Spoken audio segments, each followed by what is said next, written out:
Welcome to my 100,000 subscriber celebration challenge. I've been saying that once we hit that milestone that I would reach round 100 on Black Ops 2's infamous TranZit map as an incentive for you guys to subscribe. And it sort of started off as a joke, but you guys still comment about it to this day. And when do we hit 100,000 subs though? Oh god, let me check real quick. Shit, it's been 9 months. I guess let's do it then, gamers.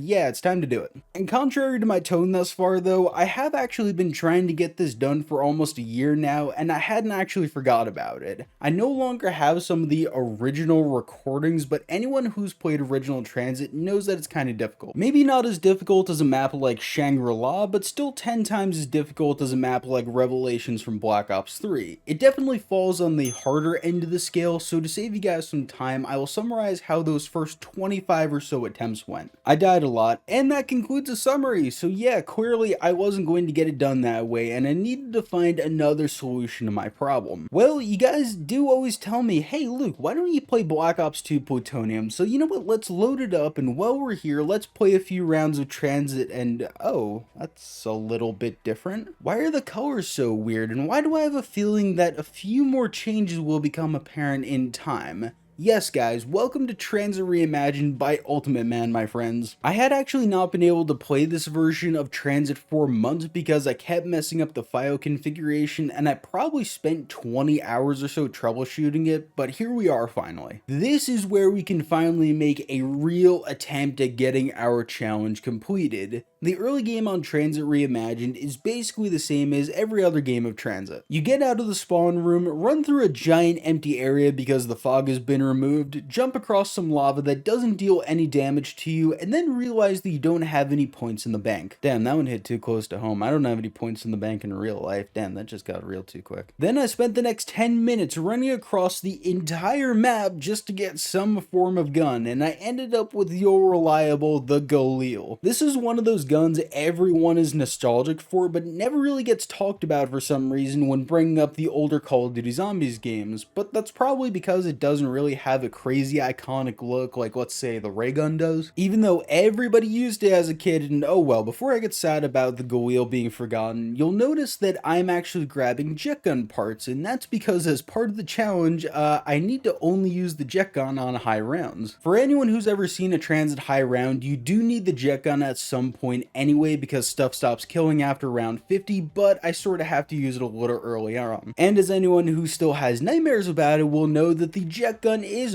horrible in basically every single way imaginable. In fact, that's 95% of the reason why this video has taken so long for me to make. There is a strategy to using the jet gun where you have to get the galvanuckles, punch, and then hold down the trigger for like half a second to kill 3 zombies at a time, but I'm horrible at it, so yeah. But before we get ahead of ourselves, let's finish setting up our game real quick. I bought some more perks and turned on the power after another 10 minutes of running around this godforsaken map. You don't realize just how chonkin' big TranZit is until the fog is gone and there are no denizens to help you teleport around. Seriously, at points I was thinking to myself, am I playing Outbreak right now from Cold War Zombies? Like seriously, this map is huge, and now I realize why they had to add the fog, because if those were all high quality textures, this map would not have run on the Xbox 360 or especially the PS3.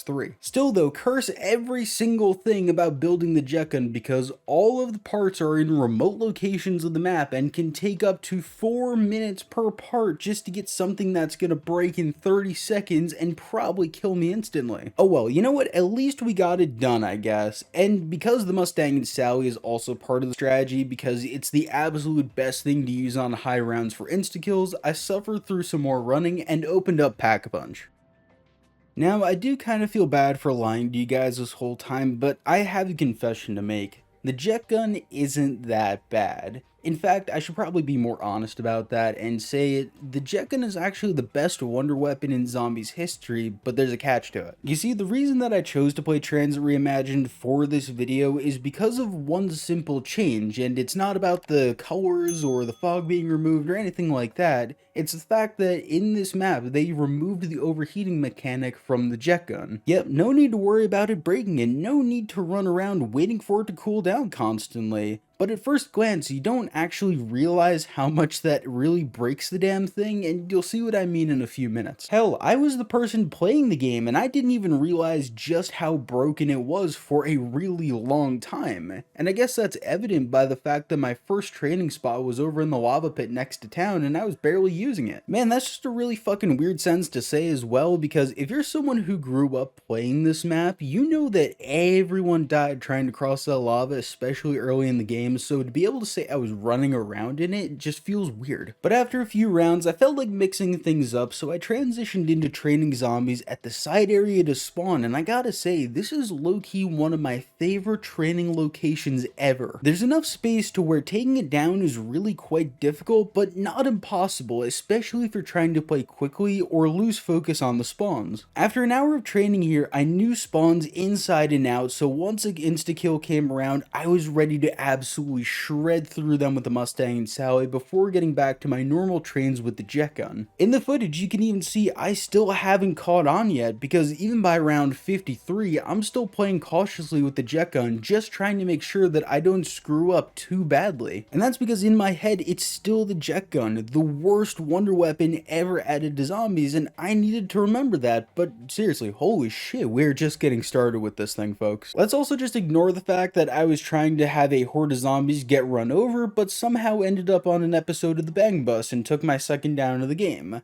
I never mentioned my first down because I can't find it in my footage for some reason, and that's fantastic. So after this, I decided that the spot had gotten a little bit stale, and I had been there for quite a large portion of the game, and I wanted to get you guys some new footage, so I went back to my little lava pit training spot, especially since it also was a little bit more open, and spawn rates are still increasing every round. And you know how a few minutes ago I said I was skeptical of the jet gun? Well, I guess I had a good reason to be, because on round 65 while trying to kill a horde, I either got slapped by every single zombie in the horde, or only 2 of them, because fuck knows what actually happened in that one. If you know, tell me in the comments. I guess it's crunch time now though, because I have the longest 35 rounds of the game left to go, and no more quick revives left. Other than clenching my butt cheeks and hoping for the best outcome possible, there really isn't much I can do, I guess, but is there? By round 71, I am desperate because I don't want to do another game of this map, and I had been promising all of you a TranZit Round 100 for a really long time. I was actually feeling the pressure, and usually in challenges I don't, but on this one I was. This is where I had my Jimmy Neutron brain blast moment, and why I claimed earlier that the jet gun is more broken than anything in zombies history. On a hunch that I had, I decided to go back to town and head inside the bank's vault. In my mind, this was going to be an instant death, but figured it was worth a shot at least, and I discovered that holding down the shoot button on the jet gun is basically God mode. I guess you and I now both know why Treyarch had to add an overheating mechanic to it, because if TranZit had launched without it, we would be talking about world records approaching around 255, not 160 like in this world. Well, that's not entirely true, because on some platforms the jet gun is classified as a trap and it stops killing on round 156, and I'm not sure what the hell they were doing there with that, but they aren't changing it now. This may also be a good time to thank you guys for 100,000 subs and 120,000 subs. I never really made a big deal about the milestone after the one live stream that I did about it, and I haven't even ordered my silver play button yet, which probably seems weird to you guys. But there's a reason, and that's because I want to make better videos that make me feel like I've actually earned those subs, and lately the videos, in my opinion, have been a lot better than they used to be. I've been trying to get better with editing, the footage quality is better, the mic quality is better, the thumbnails, everything like that. It's all just getting better slowly, and I'm not entirely there yet, but I'm really trying, guys. I've been trying to make myself better mentally and on screen for you guys, and I really think I'm actually making some progress. Zombies may be dead right now, but I'm using this time to improve myself, and you know what, that's really as best as I can do.